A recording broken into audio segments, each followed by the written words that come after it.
हाँ, देखिएगा विषम बाहु त्रिभुज वह त्रिभुज होता है जिसकी तीनों भुजाएं असमान लंबाई की होती है। जैसे ये देखिएगा आप, ये मैंने एक विषम बाहु त्रिभुज बनाया, ये वाली भुजा इसकी a सेंटीमीटर की है, ये b सेंटीमीटर की है और ये c सेंटीमीटर की है।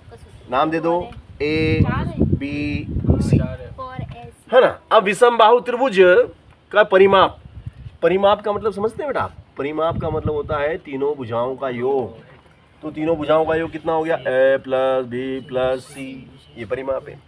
और अर्ध परिमाप की मैं अगर बात कहूँ, यहाँ मैं लिख देता हूँ अर्ध, चलो यहाँ लिख देता हूँ मैं अर्ध परिमाप। अर्ध परिमाप को a से दर्शाते हैं और a बराबर हो जाता है a प्लस बी प्लस सी बटे 2। इसलिए विषम बाहु त्रिभुज,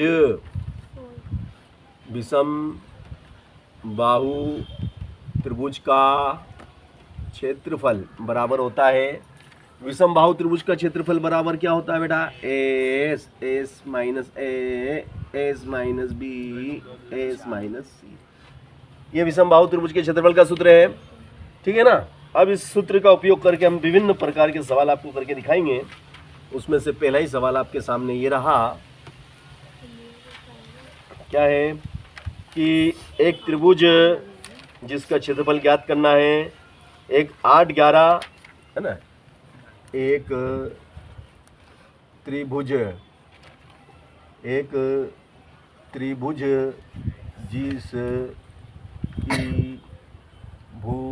जिसकी दो भुजाएं, जिसकी दो भुजाएं, जिसकी दो भुजाएं है ना, जिसकी दो भुजाएं क्रमशः, जिसकी दो भुजाएं क्रमशः 8 सेंटीमीटर व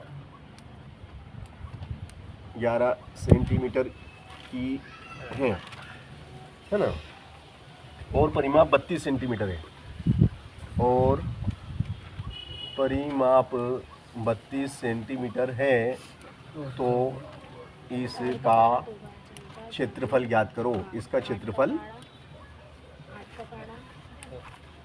ज्ञात करो, इसका क्षेत्रफल निकालना बेटा। तो देखिएगा बहुत सिंपल सवाल है। परिमाप का मतलब क्या होता है? तीनों भुजाओं का योग। तो देखो पहली भुजा कितने की थी? 8 की, दूसरी भुजा कितने की? 11 की, और तीसरी भुजा सी हमें पता ही नहीं है, तो क्वेश्चन मार्क। हाँ, उसने बताया कि तीनों भुजाओं का जोड़ जो कि परिमाप कहलाता है। तीनों भुजाओं का जोड़ क्या कहलाता है? परिमाप कहलाता है। ए कितना है? बोले 8, बी कितना है? 11, सी बोले पता नहीं है। हाँ, परिमाप कितना दिया है? 32। तो 8 और 11 कितने हो गए? 19 प्लस सी बराबर 32। तो सी बराबर क्या हो जाएंगे? 19 उठ के उधर गए, ऋण के 19 हो गए। सी बराबर 12 में से 9 गए तो 3 बचेंगे, 2 में से 1 गया तो 1 बचेगा। सी का मान आ गया 13 सेंटीमीटर। तो सी हमें पता नहीं था मगर हमने निकाल लिया 13 सेंटीमीटर। अब हमें निकालना है त्रिभुज का क्षेत्रफल। क्या निकालना है? त्रिभुज का क्षेत्रफल का सूत्र हम अच्छी तरह से जानते हैं। हम अच्छी तरह से त्रिभुज का क्षेत्रफल जानते हैं भैया। क्या है त्रिभुज का क्षेत्रफल का सूत्र? Del is equal to under radical S minus A, S minus B, S minus C. मान रखना बेटा। देखो आप, एस का मतलब क्या? परिमाप, है ना। एस का मतलब क्या है? एस का मतलब होता है अर्ध परिमाप। क्या होता है बेटा? अर्ध परिमाप को एस बोलते हैं। और परिमाप कितना अपने पास? परिमाप 32 है भाई साहब, और अर्ध मतलब आधा करो इसका। अर्ध परिमाप का आधा मैंने पहले लिख लिया, अर्ध परिमाप। अर्ध परिमाप को ऐसे दर्शाते हैं। तो 32 का आधा कर देंगे, 2 एकम 2, 1 इसको दिया, 2 छंग 12, तो 16 आ गया। बिल्कुल सही जवाब। अब भाई एस की जगह 16 को बिठा दो। एस की जगह 16 बैठ गया, एस की जगह 16 बैठ गया, ए की जगह 8 बैठ गया, एस की जगह 16 बैठ गया, बी की जगह 11, और एस की जगह 16 और सी की जगह 13। कुछ भी मैंने नया नहीं करा है, मैंने एस ए बी सी के मान उठा के पटक दिए हैं और आपका सवाल कंप्लीट होने वाला है। 16 का 16, 16 में से 8 गया तो 8, 16 में से 11 गया तो 5, 16 में से 13 गया तो 3। अब भैया देखो आपका सवाल होने जा रहा है। 16 का मतलब आप लोग अच्छी तरह से जानते होंगे, 4 चौक 16 होता है। 8 का मतलब क्या होता है भाई साहब? 8 का मतलब देखना, 2 दूनी 2 दूनी 2, 2 दूनी चार 4 दूनी 8 हो गई।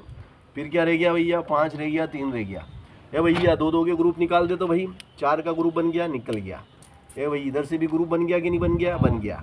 अंदर क्या रह गया, अंदर अकेला 2 रह गया, 5 रह गया, 3 रह गया, 2 रह गया, 5 रह गया, 3 रह गया। तो 2 पंजे 10 तिया, तो ये उत्तर आ गया आपका। क्या आ गया भैया, 4 दूनी 8 √30 वर्ग सेंटीमीटर। ये क्षेत्रफल आ गया। ये मैंने क्या निकाल दिया, क्षेत्रफल। रोक देना बेटा इसको, लॉक कर दो, लॉक बस।